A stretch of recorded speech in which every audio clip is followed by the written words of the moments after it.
বিশ্বনবী মরে নাই, উনি ইন্তেকাল করেছেন। চিল্লা এখন ঠিক কিনা? ইন্তেকালের আগে বিশ্বনবী প্রচন্ড অসুস্থ হলেন। মা আয়েশারে ডেকে বললেন, আয়েশা মনে হয় আমি বাঁচবো না। ওই যে খায়বার বিজয়ের দিন, খায়বার দুর্গ বিজয় করার পরে ইহুদি মহিলা আমারে দাওয়াত দিয়েছিল, ওই দাওয়াত খেতে যাওয়ার পরে গোশতের মধ্যে বিষ মাখানো হয়েছিল রে আয়েশা। ওই বিষ মাখানো খাসির গোশত খেয়ে যে ব্যথা আমার পেটে উঠেছিল, আজ আবার সেই ব্যথা উঠেছে। বিশ্বনবী ওই বিষ খাওয়ানো গোশতের কারণে ইন্তেকাল করেছেন। তার মানে বিশ্বনবী শহীদ। জামা আল্লাহু বাইনা নবুওয়া ওয়া শাহাদা। আল্লাহ বিশ্বনবীকে শুধু নবী বানায় নাই, শহীদ হিসেবে কবুল করেছে। সুবহানাল্লাহ কইবেন না? প্রচন্ড অসুস্থ, উনি ছাড়া মসজিদে নববীতে কেউ ইমামতি করার সাহস পায় না। বিশ্বনবী বললেন, আবু বকর তুমি যাও। আবু বকরও যায় না। বিশ্বনবী বললেন, পানি আনো। বিশ্বনবী পানি দিয়ে ওযু করলেন। ওযু করে কয়েকজন সাহাবীকে ধরে উঠতে চাইলেন, আবার ধপাস করে বেহুশ হয়ে পড়লেন। বিশ্বনবী উঠতে পারে না। আবার বললেন, ঠান্ডা পানি আনো। পানির ভেতরে বিশ্বনবী দুই হাত ঢুকিয়ে দিয়ে ঠান্ডা ভিজা হাত দিয়ে চেহারার মধ্যে মাসে করলেন আর বললেন, ইন্নালিল মাউতি লা সাকারাত। হায়রে মৃত্যুর কি যন্ত্রণা, হায়রে মৃত্যুর যে কি কষ্ট। ও মিয়া, বিশ্বনবী যদি মৃত্যুর কষ্টে কাতরায়, আমাদের অবস্থা কি? আমাদের নসিবে কি আছে? আল্লাহ তুমি বাঁচাও, পড়ে না আমি। বিশ্বনবী কাঁদছেন, সাহাবারা একের পর এক দেখতে আসে। কান্নার রোল পড়ে গেল চারদিকে।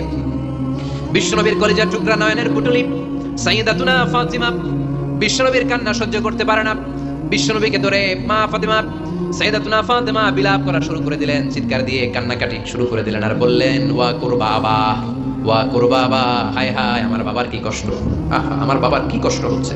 বিশ্বনবী বললেন, ফাতিমা তুমি কেঁদো না, আমার কষ্ট আজকের পরে আর থাকবে না, আজকে তোর বাবার সব কষ্ট বন্ধ হয়ে যাবে। কি যেন কানে কানে বললেন, ফাতেমা আরো কেঁদে দিল। আবার কানে কানে কি যেন বললেন, ফাতেমা হেসে দিল। বিশ্বনবীর ইন্তেকালের অনেক পর মা আয়েশার কাছে ফাতেমা বললেন, আমি যখন প্রথমে কেঁদেছিলাম আব্বা বলেছিল আমি আর বাঁচব না রে ফাতেমা। আবার কানে কানে একটা কথা বলার পরে হেসেছিলাম, আব্বা বলেছিল আমার পরে আমার পরিবার বর্গের মধ্য থেকে সর্বপ্রথম তোমার সাথে আমার দেখা হয়ে যাবে রে ফাতেমা। অল্প কয়েক মাসের ব্যবধানে সাইয়্যিদাতুনা ফাতেমা উনি ইন্তেকাল করলেন। বিশ্বনবী শোয়া থেকে উঠতে পারে না। এক সাহাবীকে দেখলেন মেসওয়াক করছে। বিশ্বনবী মেসওয়াকের দিকে তাকিয়ে রইলেন। বিশ্বনবীর নিথর দেহটা পড়ে আছে। আয়েশারে যে বলবে, আয়েশা মেসওয়াক দাও, বলতে পারে না। মা আয়েশা বুঝতে পেরে মেসওয়াক আনলেন, বিশ্বনবীকে মেসওয়াক করিয়ে দিলেন। এবার বিশ্বনবী বললেন, ও আবু বকর শোনো, আল্লাহ আমাকে অপশন দিয়েছে। কি দিয়েছে?